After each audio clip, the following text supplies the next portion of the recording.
All right, guys. So in this one, we're gonna tackle a video by Charlie Kirk. He goes to these college campuses and he basically tries to have a debate with college students. So I guess a college student tries to pretty much fact check Charlie and gets embarrassed real quick. Finds out. But with that being said, you guys know I have my iced coffee ready to go. So let's go ahead and get on with this clip. You want one? Yeah, okay. We'll throw some more. Disagreements are welcome. If not, we'll keep it up. Just please tilt the mic up because you're taller than our usual question. So what I want to know, of course, so Trump, when he was in office, had at a certain point he had control of both the Senate and the House, and yet there are many issues that are still going on.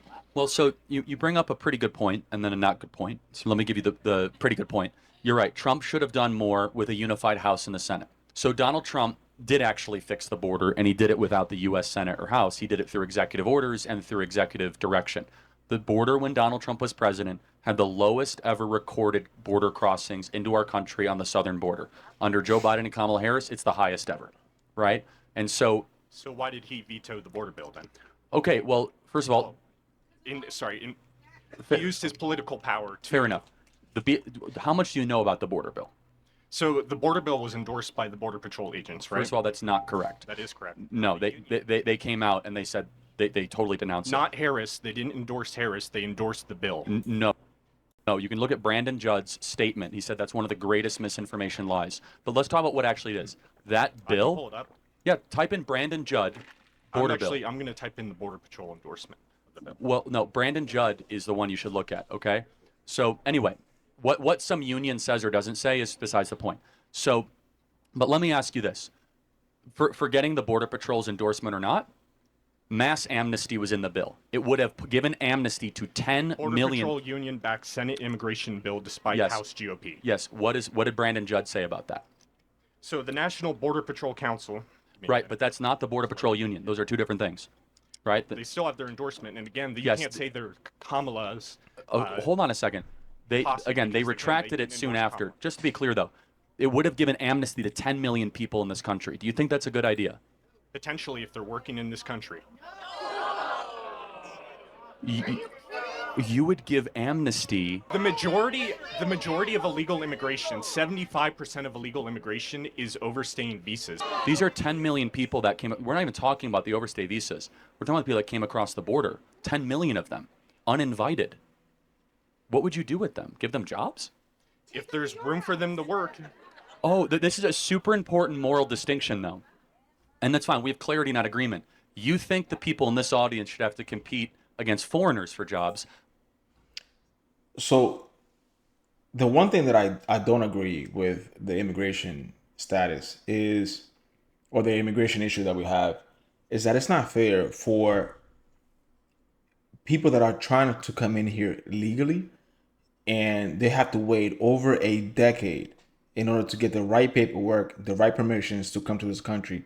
And then just because some illegals decide to come in here, on their own, literally without a plan, and all of a sudden they get visas, they get work, they get jobs. I don't think that's fair for the people that are doing it the legal route. I understand that some of these countries have their own issues and they want to come in through the asylum process, but there is a process for the asylum, right? There's also a process for that. You just can't come in here and expect to stay here. But what these people advocate for is, as long as there's room for them, let's just keep them here. As long as there's jobs for them, let's just keep them here. Well, what do you tell the people that are basically waiting over a decade to come here, the legal way, and they're willing to work, they're willing to take care of their families once they're here, but we can't do that because now we have all these illegals coming in, and they're making it even more difficult for the people that are doing it the legal way to come in here. I think that you have a moral obligation to your own citizens to give them jobs Absolutely before the not. people. so You right say now, He just said absolutely not. That is crazy. not? Okay. we don't have to worry that you're making a dilemma that doesn't exist. There are more jobs right now in this nation than there was under Well, Trump. hold on a second. First of all, not well-paying jobs, and they're not keeping up. Why do you think that wages aren't keeping up with inflation? Wages aren't keeping up with inflation because people in this audience have to compete against people that come across the border. But let's just talk about the morals of it. Just the moral.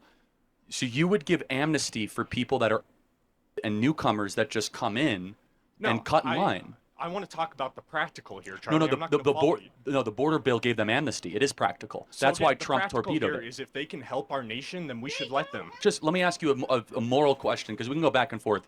Do you think it should be a Again, Charlie, I'm not here to talk your talk. I'm here to talk the practical, which no, is no, if I they're am here practical. And they can work. Do, No, we're not talking about moral here. well, We're talking, no, the only discussion is the moral. Do you think it should be illegal to come into no, the country? That's not what you led with the moral. That's not what I led with. No, that- We're not moving this conversation. No, You we're can't going back to strawman this. the border bill. Actually, no, I'm not strongmanning it. The border bill I said said it's. straw man, not strong man. I got it. The border bill did what for an amnesty? It would have given amnesty to 10 million illegal aliens. Yes. Okay, again, we're. That's so you asked. You said, why did Trump torpedo it? Because Trump cares about Americans more than foreigners. That's why. Okay. The GOP endorsed it. The GOP did Why not was it a endorse it. bipartisan bill at Hold on a first? second. Senator Langford, who is a traitor to this country, endorsed it. Yeah. Multiple GOP senators. Okay. and House If you're trying to members endorsed convince me that a bunch of rhinos, got behind a bunch of border bill, we're going to talk past each other. Read the bill. I do not think D.C. or Washington D.C. should pass a bill that says if you come into a country, you're given amnesty. And you disagree. I don't. By the way, if they're doing jobs, more the reason to kick them out, because those should be jobs given to Americans. But the job market is higher now than it has ever been. The stock market is higher now than it has Hold ever on. been. Let's hold on. Do you guys think the economy is better or worse? We're not. You are living on a cloud, man. Listen to the people of this country. They can't afford things. The job market is awful. The economy is terrible. Stop reading the New York Times and start talking to American voters.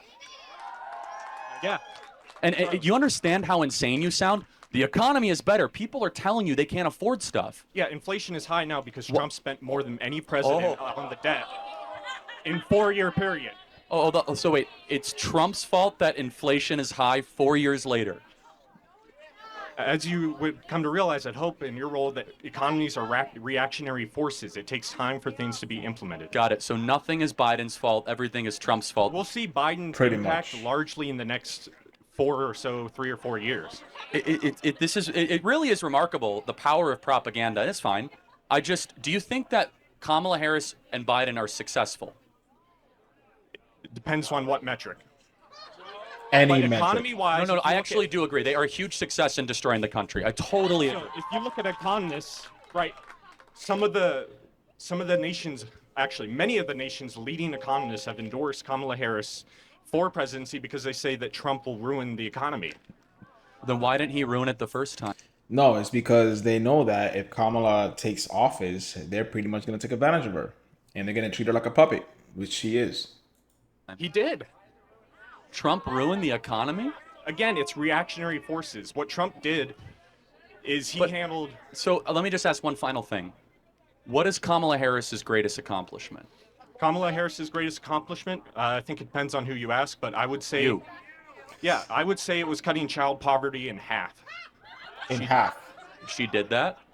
The Biden administration, her and Biden did that, yes. And that was. How did she do that? So the child tax credit, basically from COVID. Oh, you mean the one from the Trump tax cut? It's not from the Trump tax credit. Yeah, it is actually. No. Yeah, it's actually from the tax cut from December of 2017. The one that Kamala Harris is running against is the one that you're touting right now. No, it's not the case at all, let me Charlie. just. You can lie, but No, I mean, you're just Hey, totally wrong. I encourage everyone to look up the child tax credit right now on your phones. Yeah, the child tax credit was part of And the look Trump on what tax bill cut. it was passed. Look what year it was passed. It was during the. Yeah, it was 2017. Literally, Donald Trump expanded the child tax cut credit in 2017. Final question: do you think that Kamala Harris would do a better job the next 4 years than Donald Trump? If so, why? To make the case, I'm curious. Okay, so I would agree that Harris would do a much better job than Trump for a variety of reasons. Again, if why? you look at our current track record, we're coming out of the COVID and the Trump policy. We have the most amount of jobs. We have the highest paying stock market. We have child poverty that's cut in half. We have the most, yes, again, the tax rate. So we have multiple reasons. And then if you look at the case against Trump, you'll see that multiple economists have said that Trump will ruin the economy, right, including Nobel Prize winners. No, it's just. And This is actually really instructive. and thank you for embodying it so perfectly, which is that like everyday people are no longer buying the rubbish that everything's fine, everything's great. Young people can't afford homes.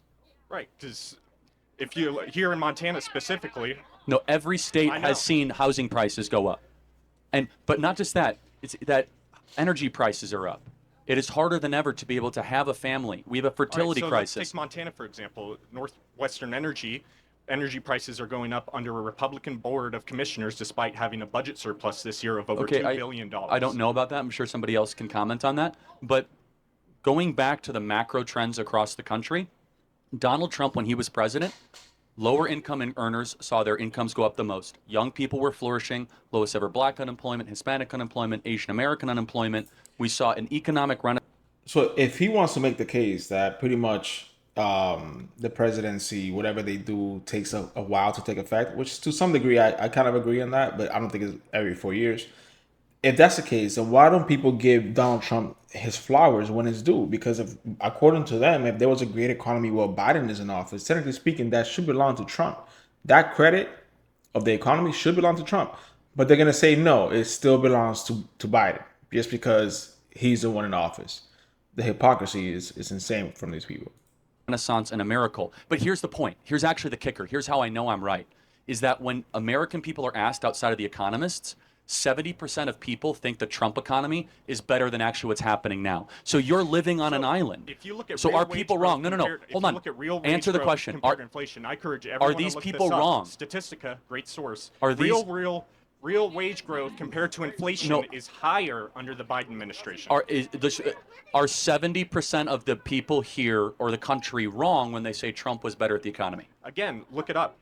I encourage everyone. No, Statistica.com. but real but wage growth to inflation. Are these people wrong when they say that the economy was better under Trump? Montana is Montana is distinct from the nation itself. No, for a it's variety of not. reasons. Yes, it is. How? We have the highest housing increases out of any compared to wage under Gianforte. So we, compared to average wage growth or average wages, it takes more to buy a house here in Montana than anywhere else in the nation. That includes California. That includes. No, it's fine. Thank you for coming up. I appreciate it. And it's just, this is the divide, is that 70% of the country is saying I'm suffering and I'm struggling. So And then you said, look let around me- us. let These me- are Montanans. Let's talk about Montana. Well, hold on. Let me finish. They vehemently think you're totally on an island here. And let me just say, though, that this is what's happening in the country. 70% of the country is saying, please help us. We can't afford stuff. And a small oligarchy is saying, you're dumb. Listen to the Nobel Prize winner. Yeah, that's pretty much what's going on. Is they rather focus on the statistics or whatever polls they want to put together instead of actually focusing on what the people are telling you. If the people are telling you that they're struggling, my guy, they're struggling. There's just no easy way to put that. But let me know what you guys think in the comments. I do like the fact that Charlie, takes it upon himself and goes to these colleges to have these debates. But let me know what you guys think.